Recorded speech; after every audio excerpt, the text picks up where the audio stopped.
Hello everyone. आज जो हम टॉपिक डिस्कस करने वाले हैं वो है प्रॉफिट। प्रॉफिट कितने तरीके के होते हैं और कैलकुलेट कैसे होते हैं, ये दोनों चीज़ें हम देखते हैं आज। ज़्यादातर लोग तो ये सोचते हैं कि प्रॉफिट दो तरीके के होते हैं, एक ग्रॉस प्रॉफिट और दूसरा नेट प्रॉफिट। लेकिन ऐसा नहीं, हालांकि बहुत सारे लोग जानते भी हैं जितने तरह के प्रॉफिट है, बहुत सारे लोग जानते हैं।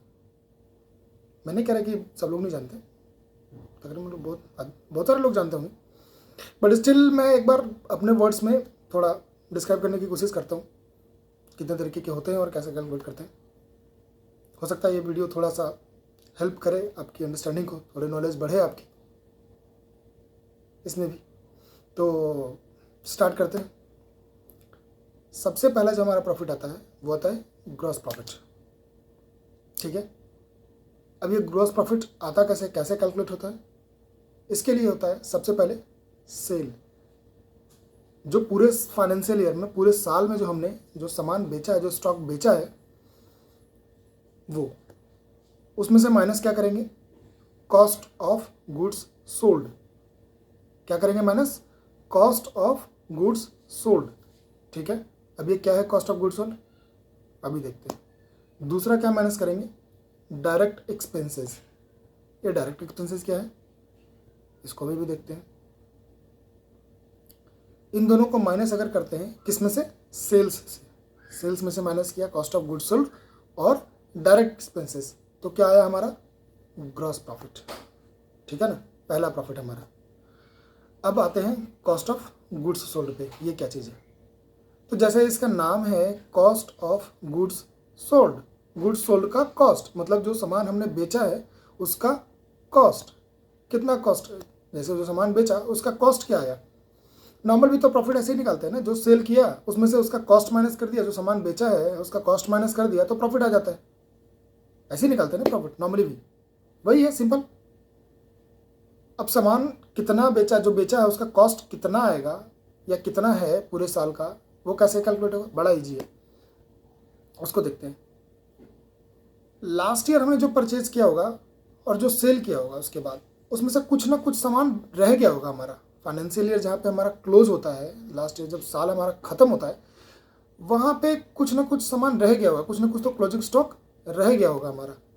ठीक है, जो हमारा क्लोजिंग स्टॉक हो जाएगा उस ईयर का, लास्ट ईयर का।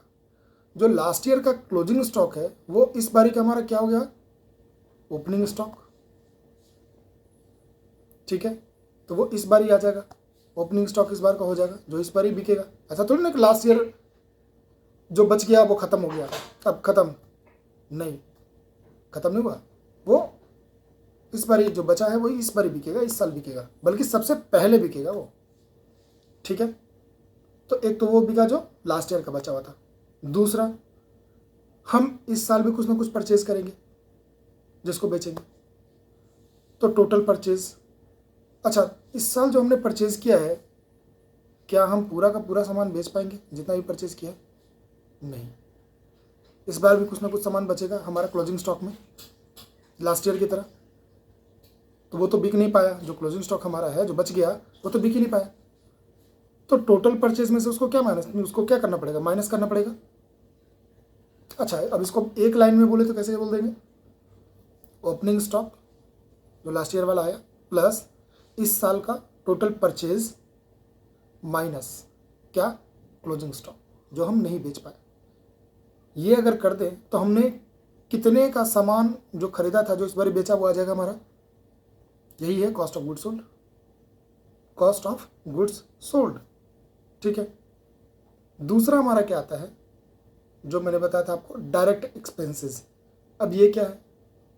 डायरेक्ट एक्सपेंसेस, इसका भी जैसा नाम है डायरेक्ट, जो बिल्कुल सीधा रिलेटेड है किससे? प्रोडक्शन से। मतलब कि प्रोडक्शन के लिए क्या चाहिए होती है? मशीन। मशीन में क्या छोटे मोटे कुछ ना कुछ ऑयलिंग की ज़रूरत पड़ती है, ग्रीसिंग की ज़रूरत पड़ती है, कुछ स्पेयर पार्ट्स टूटते वगैरह रहते हैं जो कंज्यूम होते हैं, और जो मोस्ट इम्पॉर्टेंट है वो है लेबर की जो रेम्युनरेशन पे करते हैं, उसको बोलते हैं वेजेस। अच्छा, जो सैलरी, एक होती है सैलरी और एक होता है वेजेस। दोनों में डिफरेंस है। जो ऑफिस में जो स्टाफ काम करते हैं उनको जो हम पे करते हैं रेम्युनरेशन उनके काम के बदले, वो होता है सैलरी। लेकिन फैक्ट्री में जो लेबर काम करते हैं उनके काम के बदले जो उनको रेम्युनरेशन पे करते हैं उसको बोलते हैं वेजेस। क्लियर है? सैलरी और वेजेस। ठीक है। तो जो हमारा ग्रॉस प्रॉफिट होता है उसके लिए हमको डायरेक्ट एक्सपेंसेस माइनस करना पड़ता है, और डायरेक्ट एक्सपेंसेस में क्या आता है? वेजेस, सैलरी नहीं, वेजेस। ऑयलिंग तो हमारा क्या क्या हो गया? ऑयलिंग, ग्रीसिंग हो गया, स्पेयर पार्ट्स हो गया, और ये वेजेस हो गया जो मशीन से रिलेटेड है। तो इन दोनों को अगर माइनस कर दिया, किन दोनों को? कॉस्ट ऑफ गुड सोल्ड और डायरेक्ट एक्सपेंसेस। कहाँ से? सेल्स में से। तो क्या आ गया हमारा? Gross profit. क्लियर है? ग्रॉस प्रॉफिट तक। अब ग्रॉस प्रॉफिट में से अब हम माइनस करेंगे इनडायरेक्ट एक्सपेंसेस, जिसको कि हम एडमिनिस्ट्रेटिव एक्सपेंसेस भी बोलते हैं, एडमिनिस्ट्रेशन से रिलेटेड। ठीक है। अब ये एक्सपेंसेस अगर माइनस, ये क्या होते हैं? ये कौन से एक्सपेंसेस होते हैं?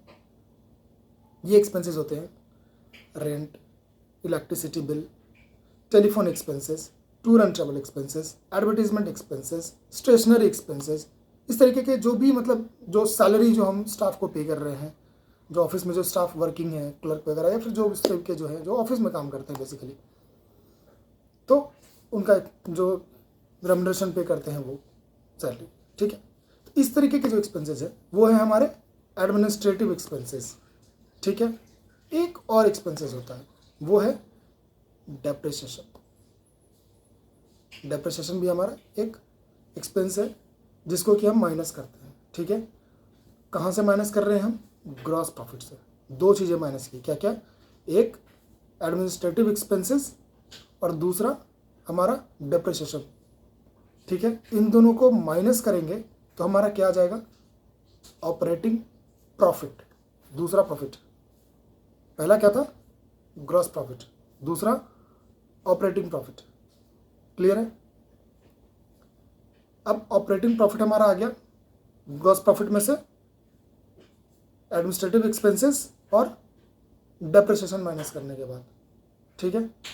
इन दोनों को ही इनडायरेक्ट एक्सपेंसेस भी कह सकते हैं या ऑपरेटिंग कॉस्ट भी कह सकते हैं। ठीक है। तो इन दोनों को, जो ऑपरेटिंग एक्सपेंसेस या ऑपरेटिंग कॉस्ट है, उन दोनों को माइनस करने के बाद जो हमारा आया प्रॉफिट, वो प्रॉफिट हमारा ऑपरेटिंग प्रॉफिट। ठीक। अब जो है हमारा ऑपरेटिंग प्रॉफिट के बाद उसमें से माइनस करते हैं हमारा इंटरेस्ट। ठीक है। इंटरेस्ट, कौन सा इंटरेस्ट? इंटरेस्ट जो कि ओडीसीसी पे लगता है, जो ईएमआई पे करते हैं उसमें इंटरेस्ट होता है, वो इंटरेस्ट अगर माइनस कर दिया तो हमारा क्या आ गया? Net profit. ठीक है। तीसरा प्रॉफिट हमारा, पहला ग्रॉस प्रॉफिट, दूसरा ऑपरेटिंग प्रॉफिट, और तीसरा हमारा नेट प्रॉफिट। क्लियर है? नेट प्रॉफिट में सिर्फ इंटरेस्ट माइनस किया। अब हमारे तकरीबन खर्चे जो है वो खत्म हो चुके हैं। अब जो ये हमारा प्रॉफिट आ गया, आप सबको पता है कि प्रॉफिट के ऊपर में टैक्स लगता है, प्रॉफिट के ऊपर कैलकुलेट होता है टैक्स। अब नेट प्रॉफिट में से अगर टैक्स माइनस कर देंगे तो वो हमारा क्या आ गया? Profit after tax. क्या आ गया? PAT. PAT, PAT, profit after tax. ठीक है। अगर टैक्स ना माइनस करते तो क्या था? नेट प्रॉफिट, जिसको कि क्या बोलते? Profit before tax, PBT। PBT, profit before tax, और टैक्स माइनस कर दिया तो PAT, प्रॉफिट आफ्टर टैक्स। ठीक है। 3 प्रॉफिट अभी तक हम डिस्कस कर चुके हैं। एक और प्रॉफिट होता है, वो है हमारा कैश प्रॉफिट। ठीक है। चौथा प्रॉफिट कैश प्रॉफिट। अब ये कैश प्रॉफिट क्या होता है? कैश प्रॉफिट होता है, ये प्रॉफिट तो हमारे जो है, जो बुक में प्रॉफिट तो दिख रहे हैं, एक इन सब में से एक एक्सपेंस ऐसा है जो हमने माइनस किया हुआ है, जिसके लिए हमें कैश पे नहीं करना पड़ता। ठीक है। और वो एक्सपेंस क्या है? डेप्रिसिएशन। क्या पे करते हो आप डेप्रिसिएशन के लिए? कुछ पे करते हो? जितने भी एक्सपेंसेस मैंने आपको बताए उन सब के लिए पे करना पड़ता है। Salary, telephone, electricity, tour and travel, business promotion, advertise, जो भी है, रेंट वेंट, सब इन सब के लिए कुछ ना कुछ पे करते हो आप। डेप्रिसिएशन के लिए क्या पे करते हो? कैश में कुछ नहीं पे करते, ठीक है। तो ये एक्सपेंसेस जो है वो नॉन कैश एक्सपेंसेस है। हालांकि डेप्रिसिएशन क्यों करते हैं कि ये एक्सपेंसेस है और ये प्रॉफिट पे चार्ज होता है। अब ये हालांकि डेप्रिसिएशन अपने आप में एक ब्रॉड वर्ड है, छोटा वर्ड नहीं है ये डेप्रिसिएशन। डेप्रिसिएशन अपने आप में एक बहुत बड़ा वर्ड है, इसको मैं यहाँ पे कवर नहीं कर सकता, तो अपने आप में बहुत बड़ा है। तो ये वीडियो अभी तो हम प्रॉफिट पे बेस कर रहे हैं, तो अभी ये वाला डेप्रिसिएशन वाला पार्ट इसमें नहीं कर सकते कवर, बट ये अपने आप में मैं आपको बता रहा हूँ बहुत बड़ा वर्ड है। इसको हम यहीं पे बस इतना समझते हैं कि ये नॉन कैश एक्सपेंसेस है, इसके लिए कोई कैश पे नहीं करते हैं, ठीक है। तो कैश पे नहीं करते हैं तो इसको हम प्रॉफिट में ऐड कर देते हैं। किस में? प्रॉफिट आफ्टर टैक्स में। प्रॉफिट आफ्टर टैक्स में अगर हमने ऐड कर दिया तो अब क्या हमारा आ गया? कैश प्रॉफिट, चौथा प्रॉफिट, ठीक है। क्लियर हो गया? ग्रॉस प्रॉफिट पहला, ऑपरेटिंग प्रॉफिट दूसरा, नेट प्रॉफिट तीसरा और कैश प्रॉफिट चौथा। 4 प्रॉफिट। अच्छा एक चीज और, कई लोग नेट प्रॉफिट को ही कैश फ्लो समझ लेते हैं और कैश फ्लो को नेट प्रॉफिट समझ लेते हैं। गलत है। नेट प्रॉफिट अलग चीज होती है और कैश फ्लो अलग चीज होती है। नॉर्मली आप लोग पीडी पे जाते हैं, वो कैश फ्लो बनाते हैं, सेल्स इतना हो गया, सारे एक्सपेंसेस माइनस कर दिया, अब जो हमारा हो गया वो कैश फ्लो सरप्लस हो गया और ये नेट प्रॉफिट हो गया। नहीं, नहीं है ऐसा। जो आप लोग कैलकुलेट करते हो, जो कैश फ्लो बनाते हो, वो कैश फ्लो सरप्लस तो है, लेकिन वो नेट प्रॉफिट नहीं है। दोनों डिफरेंस है, दोनों अलग अलग है, दोनों चीज़ें, दोनों में बहुत ज़्यादा डिफरेंस है। क्या डिफरेंस है?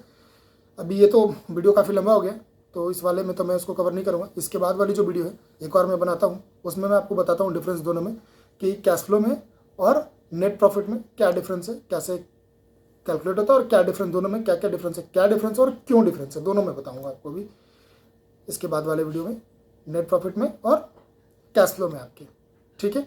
इसमें बस इतना ही, चारों मैंने आपको प्रॉफिट बता दिए और कैसे कैलकुलेट होता है ये बता दिए, ठीक है। चलो, ओके, थैंक्स।